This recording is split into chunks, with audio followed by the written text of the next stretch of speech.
욥과 친구들과의 첫 번째 대화들이 이제 계속 진행되는데 이제 마지막 부분입니다. 욥이 그가 당하고 있는 고통에 대해서 견딜 수 없는 그러한 심정을 쭉 탄식으로 뿜어내는 그 모습을 통해서 이제 그의 친구들이었던 엘리바스 그리고 빌닷 그리고 오늘 우리가 읽는 소발 이 세 사람이 욥에 대해서 하나씩 이야기하고 욥이 그에 대해서 답변하는 이야기들이 계속 이어지고 있습니다. 이것이 3번 정도 대화가 주고받고 나면서 이제 마침내 하나님께서 나타나셔서 이 모든 일들을 이렇게 말씀하시면서 정리하시는 그런 내용들이 욥기 전체의 내용이다. 그렇게 말씀을 드렸어요. 우리가 처음에 욥이 당했던 그런 많은 재난과 고통, 시련 이것들을 살펴볼 때 단순히 강도떼들이 들이닥쳐서 소유를 빼앗고 자연재해가 일어나서 그의 자녀들을 데려가 가고 그러한 일로 된 것이 아니고 우리가 볼 수 있는 일상적인 그런 자연스러운 원인들을 누가 도구로 사용했느냐? 사탄이 그것을 도구로 사용해서 결국 욥을 신앙으로부터 멀어지게 만들고 하나님을 경외한 것으로부터 등지게 만들려고 했던 그런 의도가 있었다라는 것을 우리가 욥기서 1장과 2장의 내용을 통해서 살펴봤습니다. 우리가 살고 있는 이 세상 속에는 많은 원인들이 있다고 그랬습니다. 그 원인 중에 가장 기본적인 것은 인과응보입니다. 인과응보. 무엇을 하느냐에 따라서 그 결과가 주어진다. 이것은 아주 보편적이고 일반적이에요. 그리고 이것은 거의 틀림이 없는 말입니다. 내가 열심히 수고하고 노력을 하면 그에 따른 결과가 따라오는 것이고 내게 주어진 기회를 내가 잘 선용하지 못하고 그것을 다 때이 떠나보내게 된다면 그것으로 인한 고통을 짊어지는 것은 이 땅에서 우리가 늘 겪는 일이다 하는 겁니다. 그러나 우리가 살폈던 것처럼 이런 인과응보라고 하는 원리 혹은 심는 대로 거둔다라고 하는 이런 보편적이고 일반적인 것만 있는 게 아니라 더 높은 차원의 인과론이 있는데 그것은 잘 밝혀지지 않고 알 수 없는 그런 경우들이 있다는 겁니다. 그것이 사탄이 사용하는 방식이라는 거죠. 자기의 정체를 어떤 일이나 사건 속에 숨겨놓고 사람들은 그 배후 세력을 알지 못한 채 그 일어나고 있는 일과 사건을 통해서 결국 그것이 전부인 줄 알고 이렇게 생활하게 만드는 경우들이 있다는 겁니다. 그러나 우리가 지난번 살폈던 것처럼 우리 하나님은 가장 깊은 원인이 되시고 혹은 가장 높은 차원에서 하나님이 일하시는데 이 땅에 일어난 모든 일과 사건들 그리고 심지어는 그것들을 수단으로 사용을 해서 하나님을 등지게 만들고 복음을 가리고 하나님을 배교하게 만드는 그런 사단의 그런 모든 움직임과 그의 활동들도 하나님은 그것을 수단으로 사용을 하셔서 하나님의 깊으신 뜻을 펼쳐가고 계신다. 이것을 우리가 욥기서 1장, 2장의 내용을 통해서 함께 생각을 해보았어요. 욥의 친구들이 이야기하는 것은 보편타당한 말입니다. 다 맞는 말이에요. 그러나 그 논리의 가장 핵심적인 이야기는 우리가 보는 일상사회에서 나타나는 소위 심는 대로 거둔다라고 하는 그 인과론의 근거에서 결국 욥이 당하는 그 모든 재난들이나 고통은 결국 그가 하나님 앞에 잘못한 것에 대한 하나님의 징계 혹은 하나님의 심판이다. 이러한 논리로 계속 욥을 몰아붙이고 있다라는 것입니다. 그런데 우리가 앞서 살펴봤던 가장 연장자라고 말할 수 있었던 엘리바스라고 하는 사람은 그런 논리로 욥에게 책망을 하는데 그 논리를 바탕으로 할 때 그 사람은 자신이 지나온 세월 동안 경험했던 것, 또 신비한 영적인 체험을 바탕으로 해서 내가 보니 그러한 일이 생기는 것은 반드시 그 원인이 있는 것이고 욥 너에게 일어난 그 모든 결과들을 보니 분명히 너에게 하나님이 너의 죄를 벌하신 것이 있으니 돌이키고 회개하면 된다. 이렇게 이야기를 한 것이에요. 빌닷이라고 하는 옆에 있는 친구가 두 번째 대화의 상대자로 등장하는데 이 빌닷은 열조의 지혜에 옛사람에게 들어라, 옛사람에게 물어라 이야기합니다. 그래서 옛사람이 예전 사람들이 남겨준 그들의 말이나 그들의 책, 그들의 가르침에 근거해서 역시 욥을 책망하는데 그 논리는 똑같아요. 인과응보입니다. 심는 대로 거둔다 라고 하는 것으로 욥에게 역시 잘못한 것에 대해서 네가 시인하고 하나님께 돌아서라 이렇게 이야기한 것입니다. 오늘 우리가 등장하는 세 번째 등장하는 욥의 친구 소발이라고 하는 사람은 이 사람은 우리가 오늘 읽은 이 말씀의 내용을 통해서 보겠지만 하나님의 깊으신 지혜, 하나님의 오묘하심을 이야기하면서 그 하나님의 오묘하심을 바탕으로 해서 역시 욥을 책망하는 부분입니다. 하나님은 사람은 겉으로 드러나는 것만 볼지 몰라도 하나님은 속속히 사람의 속에 있는 것들을 다 그분의 지혜의 오묘함으로 다 지켜보신다. 아무리 숨겨주려고 하고 아무리 감추려고 해도 하나님은 그것들을 그분의 오묘한 지혜로 다 보고 계신다라고 말하면서 너의 숨은 모든 것들을 하나님이 드러내고자 하실 때에는 네가 할 수 있는 일은 하나님 앞에 너의 잘못을 돌이키고 회개하는 일이다. 내가 회개한다면 하나님이 너에게 이전과 다른 많은 복과 은혜를 너에게 더해 주실 것이다. 그런 이야기를 오늘 본문 속에서 하고 있는 겁니다. 약간의 그 접근하는 방법은 이 세 사람이 차이가 있지만은 그러나 근거하고 있는 논리는 똑같은 거예요. 심는 대로 거둔다 이겁니다. 욥에게는 그 말이 맞는 말이에요, 안 맞는 말이에요? 안 맞는 말이에요. 욥의 경우는 그것만으로 설명될 수 없는 경우예요.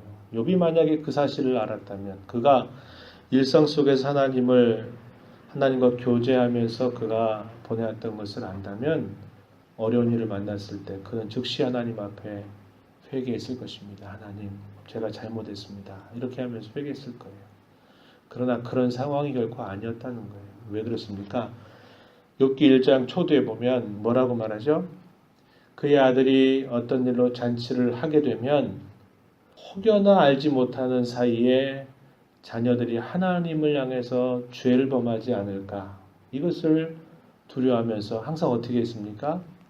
자신들의 자식들의 죄를 속하는 제사를 하나님 앞에 늘상 드릴 정도로 그가 그렇게 하나님 앞에 살았던 인물이었다는 거죠. 그래서 욥이 당했던 그 일이 욥도 궁금한 거예요. 하나님이 그분의 손으로 내게 허락하신 일인데 하나님이 이 일을 왜 내게 허락하셨는지를 알 수 없기에 하나님은 침묵하고 계시고 옆에 있는 친구들은 계속 너 잘못했으니까 빨리 돌아서라 이렇게만 말하고 있으니 그의 마음의 답답함이 이루 말할 수 없는 그런 상황이었다는 겁니다. 답답한 그런 상황 속에서 우리가 지켜보겠지만은 욥은 그의 신앙의 깊은 영적인 순례를 그가 하게 돼요. 그래서 예전에 미처 발견하지 못했고 예전에 미처 알지 못했던 더 많은 것들을 그가 이런 오랜 고통의 시간들 침묵하신 하나님 앞에서 그가 그 사실들을 발견하게 되는 것입니다. 그래서 그의 신앙이 나중에 가면 그의 신앙이 우뚝 서 있는 그런 모습을 보게 될 것이라는 거죠. 자, 말씀을 한번 좀 들어가서 좀 확인을 한번 해보겠습니다. 2절에 소발이 등장하면서 이렇게 말해요. 말이 많으니 어찌 대답이 없으랴. 말이 많은 사람이 어찌 의롭다함을 얻겠느냐. 내 자랑하는 말이 어떻게 사람으로 잠잠하게 하겠으며 내가 비웃으면 어찌 너를 부끄럽게 할 사람이 없겠느냐. 소발이 듣다 생각해 보니까 이 욥이 하는 말이 굉장히 교만해 보이는 겁니다. 교만해 보이고 자기는 의롭다고 말하고 순전하다고 하는 말을 들으니까 이 친구가 도가 지나쳐도 상당히 많이 도가 지나쳤구나.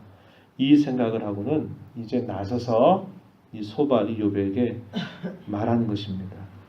4절 말씀에 네가 이렇게 말하는 걸 들어보니까 너 이렇게 말하고 있구나. 어떻게 정리합니까? 4절에 내 돈은 정결하고 나는 주께서 보시기에 깨끗하다. 너 그렇게 말하고 있구나. 네가 지금까지 말하는 거 들어보니까 너는 지금 하나도 죄가 없고 너는 정결하고 의롭다고 말하고 있구나.